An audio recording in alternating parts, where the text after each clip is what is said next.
Do you think other Democrats are watching their words? I think it's certainly possible, but I'm not sure. I mean, I cannot think of or point to any individuals who have said that. I do think that there are Democratic members of Congress who are preparing for that possibility. How do they prepare? I think they look to the possibility of litigation. I think they're saying, do we have the best teams possible in order to carry out our work? Some Republican, or many perhaps, will be watching this, listening to this, and thinking, wait a minute, actually, you're the ones who are prosecuting us. You are the guys who are weaponizing the Justice Department. How would you respond to somebody who may be thinking that? In what way? You ever have one of those moments where you think you've seen it all, and then NPR, of all outlets, decides to go rogue? Yeah, that's what just happened. Alexandria Ocasio-Cortez, the rising star of the Democratic Party, walked into what she probably thought would be a friendly chat. Instead, she walked right into a cross-examination. NPR, the same NPR that's usually gentler than a vegan latte on Democratic politicians, suddenly started asking real uncomfortable questions. And let's just say, AOC did not look prepared for that kind of smoke. But hey, before we get too deep, if you love seeing narratives get tested and media spin get shredded in real time, then hit that like button, subscribe, and drop a comment below with your thoughts on this one, because trust me, it's wild. Now, the interview starts off innocent enough. The host asks about Democrats feeling intimidated under Trump's administration, a classic setup for AOC to launch into her usual defending democracy from fascism speech. She jumps right in, talking about authoritarians, kleptocracies, and the illusion of power. It's all the buzzwords you'd expect. You can almost see the dramatic music swell in her head as she paints this picture of a government teetering on dictatorship. But then, the host does something no one expected. He asks point blank if Democrats are actually the ones weaponizing the justice system. Boom, silence. For a solid beat, AOC just freezes. And that pause, that long, awkward pause, said more than any word she could have mustered. I'm interested if you or your fellow Democrats are at all feeling intimidated or silenced or anything. I'm not. I think it's important to call this administration's bluff. I think that this is what authoritarians do. I think this is what kleptocracies do. I believe that this is what corrupt administrations do. They rely on the illusion of power, on the suggestion of coercion in order to try to get people to comply in advance. And I think that one of our largest responsibilities is to not comply in advance. If they want to do these things, they can go ahead and do them and let the American people see what they intend to do. Because here's the thing, this wasn't a Fox News ambush. This was NPR, AOC's home turf. And yet, when pressed on whether Democrats are the ones who've been using the courts and investigations as political tools, she fumbles. Her defense? Trump was found guilty in court. Case closed. Except, it's not that simple, is it? Critics were quick to point out the irony. For years, Democrats have insisted they're the party of accountability. They launched investigations, impeachments, and endless hearings in the name of protecting democracy. But the moment Trump starts using those same institutions to push back, suddenly it's authoritarianism. So which is it? Is the justice system sacred, or is it a weapon? You can't have it both ways. And this is where the hypocrisy really starts to unravel, because AOC tries to sound righteous, but what slips through is something else entirely. A quiet admission that maybe, just maybe, her side set the precedent for all this. They built the very system of legal accountability they now claim to fear. Trump didn't invent it. He's just finally using their playbook, and that's what really stings. Some Republican, or many perhaps, will be watching this, listening to this, and thinking, wait a minute, actually, you're the ones who are prosecuting us. You are the guys who are weaponizing the Justice Department. How would you respond to somebody who may be thinking that? In what way? In what way? Is the very presence Putting Trump on trial would be their example, I suppose. Yes. I mean, here's the deal. In the United States, there is a jury where we are judged by our peers, and he was found guilty in court on 34 felony charges. If people want to say it was weaponized, I mean, it is hard-pressed to say that there's a partisan argument for that. But let's pause here for a second, because it's easy to point fingers, but here's the real question. If Democrats could prosecute Trump for what they claimed were abuses of power, why can't Trump go after people who he says misused power against him? If you cheered one and fear the other, maybe it's not about justice. Maybe it's about who's holding the gavel. And NPR wasn't done. Nope. They shifted gears straight into immigration, and that's when AOC really started to wobble. The host asked, as politely as possible, whether Democrats' stance on immigration is hurting them with working-class voters. And AOC's response? She didn't even seem to understand the question at first. What does the word problem mean? She asked. Come on. The host clarifies. Voters feel like Democrats aren't serious about immigration. Simple question. But instead of giving a straight answer, AOC does what she always does. She blames Republicans. According to her, Democrats tried to fix immigration with a bipartisan bill, but Trump told Republicans not to cooperate. To what extent is immigration as an issue part of your problem with working class voters? I mean, I guess my question would be what does the word problem mean?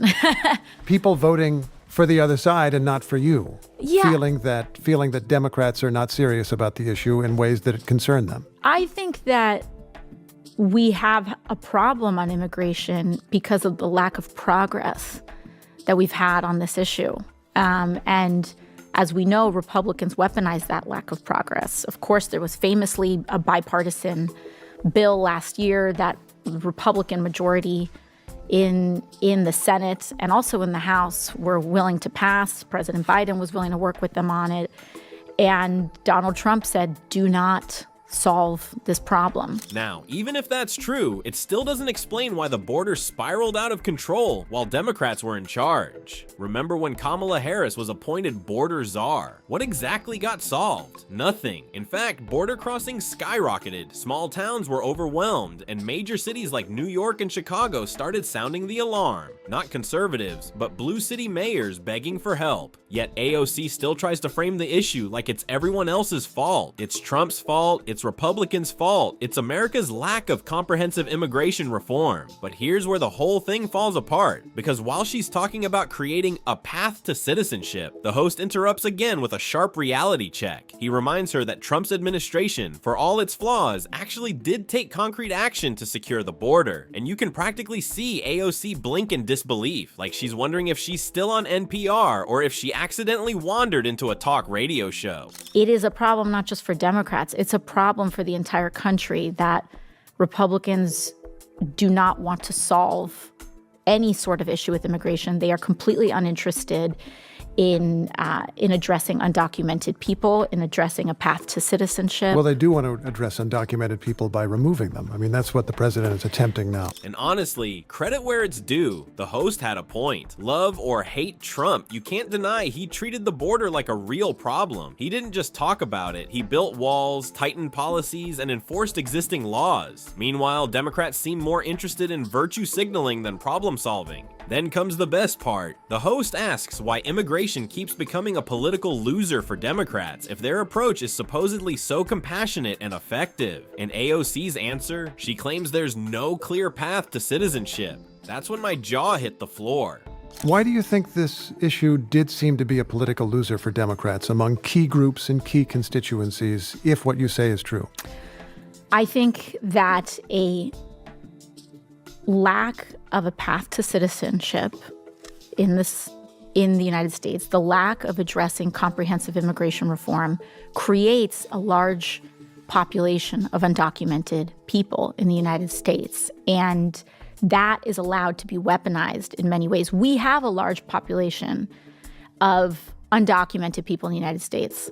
Overwhelmingly, it is not because they crossed the southern border of the United States. It's because they came here in a documented fashion and overstayed a visa. Sure. And became undocumented.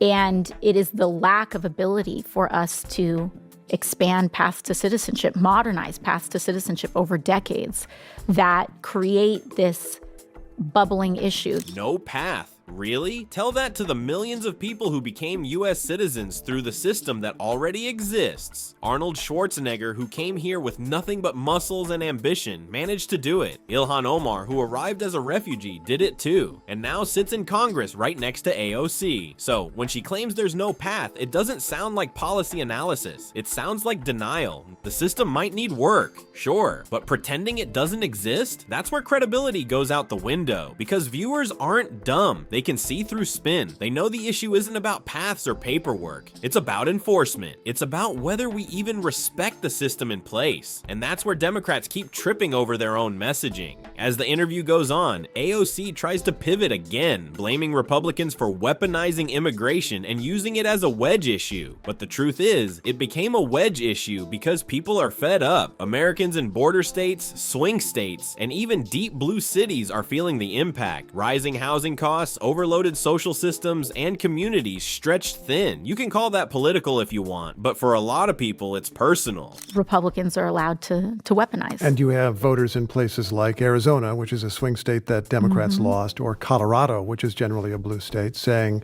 there's a lot of chaos, there's a lot of lawlessness. Yes. I don't know what to do here. Who's looking out after me? And I think when that is paired with divestment from the social safety net, when that is paired with lack of progress on minimum wage, when that is paired with rising costs of living, it sets the stage for a strong man to point to any marginalized group and say it's their fault. And then comes the moment that really seals the deal. The host brings up a specific incident. A Trump administration member accused AOC of giving advice to people in the country illegally. Instead of denying it outright, she admits she gave advice to all her constituents, which of course includes people who are here illegally. Boom, there it is. The contradiction in real time. On one hand, she claims Democrats are fighting illegal immigration. On the other, she's giving advice to the very people breaking those laws. You can almost see her realize what she just said, and that's when she backpedals, saying she plans to reach out to the Justice Department herself to inquire about the situation. But that's not confidence, that's damage control. Holman was upset, I suppose, because he felt that you were giving advice to people who were here illegally. Were you? I was giving advice to all of my constituents. Yeah. He said he was going to report you, or even that he did reach out to the Department of Justice. Have you heard from the Department of Justice? I have not, and I intend on reaching out to the Department of Justice to inquire. Really? What would your question be for the Department of Justice? Well, there is a member of the Trump administration who is threatening and seeks to open an inquiry, and are you going to do it? What would you learn? What do you hope to learn from that exchange?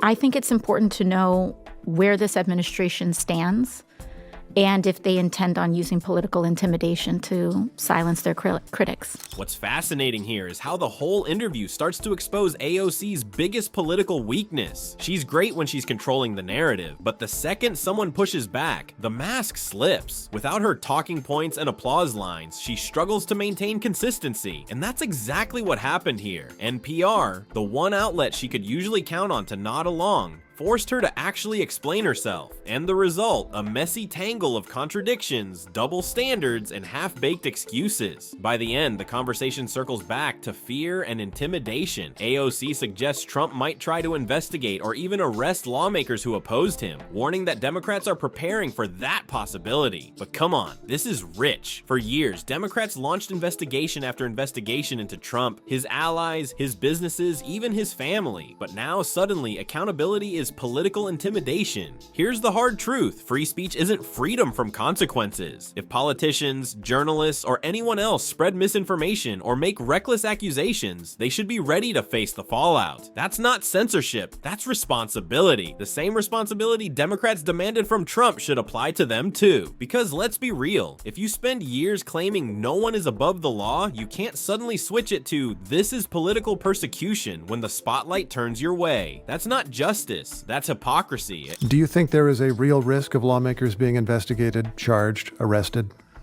Potentially. I mean, we see that this administration is certainly wielding that threat, and we will have to see if they intend on carrying out their threats. If they are to be believed, for what they are publicly suggesting, then the answer would be yes.